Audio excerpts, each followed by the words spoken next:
Talking to you today about long-term wealth plan. Now there's plenty of ways we can skin a cat, but I just wanted to give you one example of what a long-term wealth plan may look like.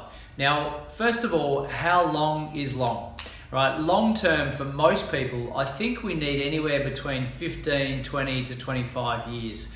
Right, we can't expect our properties to perform for us in a 3 to 5 year period.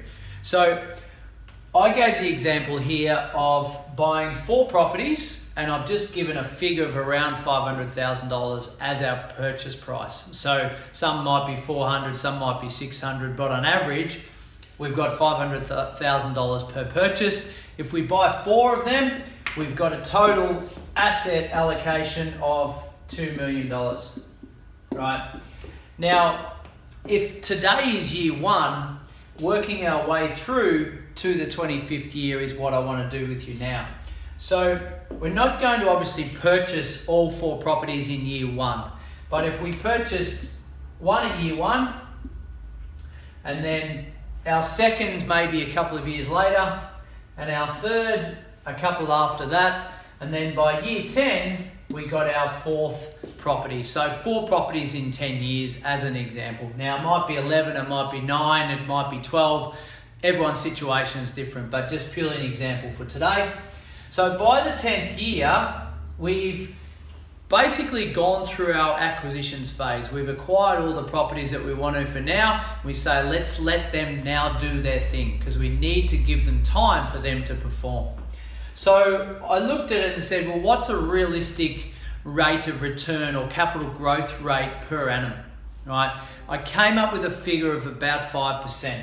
So if we said by year 10, I've got a portfolio worth $2 million, provided that none of those have gone up in value in the first 10 years, right? Which is probably unlikely, or hopefully unlikely.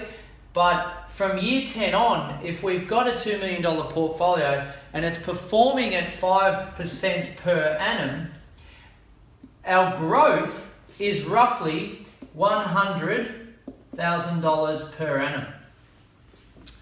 Now that replaces most incomes, doesn't it? But we can't get it year 1 because it's just simply a paper value. So we need to let it do its thing from year 10 onwards. And I've said, right, if we do that for the next 15 years and we've generated an extra $100,000 per year over the next 15 years, that'll give us about 1.5 million in increased value. Right? Now, if we decide to sell some along the way or sell them all at the end, we might have capital gains tax and those sort of things. But essentially, 1.5 million is a lot more than what most people's super balances will end up being. And we definitely can't save that sort of money through that time, right? So there's one example. As I said at the start, there's 20, 30 different examples, but that's one way we can play that out. Making sure that we're allowing property to do its thing over the long term, right? Now, early on, we can get some wins by buying in the right location at the right time, looking at the property markets to make sure we're not overpaying for something, our rental yields are good, our vacancy rates are low and all those sort of things. So we can get some wins through here, but today I'm talking about, well, even if you don't, from year 10 onwards, things still look pretty fine for you.